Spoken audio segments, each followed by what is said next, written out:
Toujours plus d'actu sur BX1 +.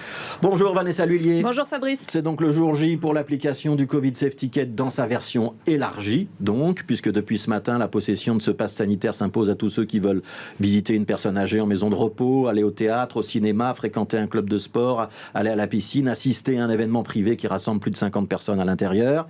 Ce CST, comme on l'appelle en forme raccourcie, il va aussi être nécessaire pour tous les consommateurs qui désirent entrer dans un café ou dans un restaurant. Il y a deux exceptions, le service en terrasse et la vente à emporter.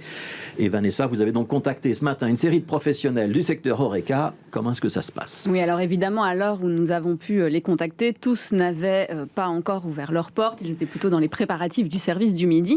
Cependant, eh bien, à la Maison du Peuple, les premiers cafés avec Covid Safe Ticket ont été servis ce matin. Le patron, Thomas Coq, nous expliquait qu'un client d'une 70aine d'années s'était présenté avec un GSM à plat et qu'il jurait qu'il était vacciné. Alors, cependant, sans pouvoir apporter la preuve de sa bonne foi, il a dû se résoudre à boire son café sur la terrasse. C'était une situation difficile pour le patron qui craint que ce genre de scène ne se reproduise régulièrement et il déplore aussi le manque de communication de la part des autorités. Il déplore déjà un manque de communication autant des autorités locales que régionales.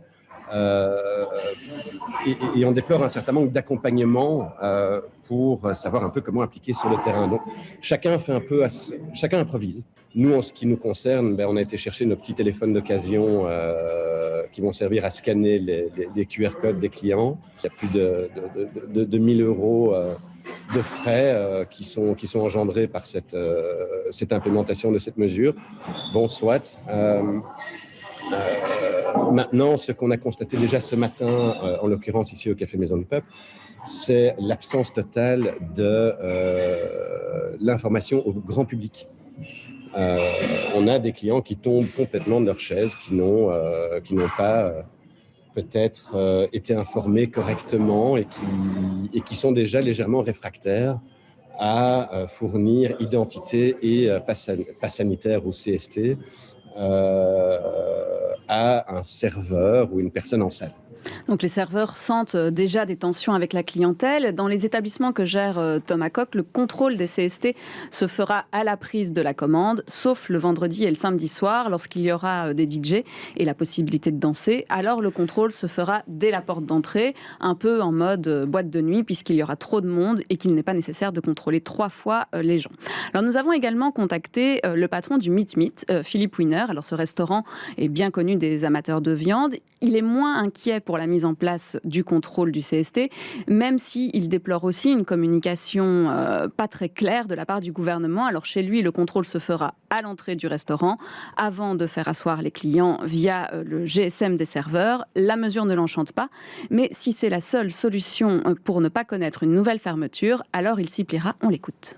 Ce que le consommateur peut retenir quand même à la fin, c'est que le virus n'a pas disparu, le virus est toujours là et à Bruxelles, vous pouvez aller au restaurant de manière un peu plus safe. Moi, c'est ça que je retiens et c'est surtout ça, c'est pour ça qu'on va l'appliquer de manière assez stricte. On a perdu des clients depuis le début de la crise, qui ont peur d'aller au restaurant. J'espère maintenant qu'ils vont pouvoir aller en toute confiance au restaurant, en tout cas à Bruxelles, parce qu'il y a des manières il y a des contrôles et on va les appliquer. On pense que la procédure, elle est dure, mais elle est là. Et c'est pour rassurer quand même le consommateur. Alors, le CST, comme vous l'avez dit au départ, Fabrice, n'est pas applicable en terrasse. Du coup, pour ne pas exclure de clients, bien, la région bruxelloise vient de décider la prolongation de l'autorisation des terrasses Covid jusqu'au 15 janvier 2022.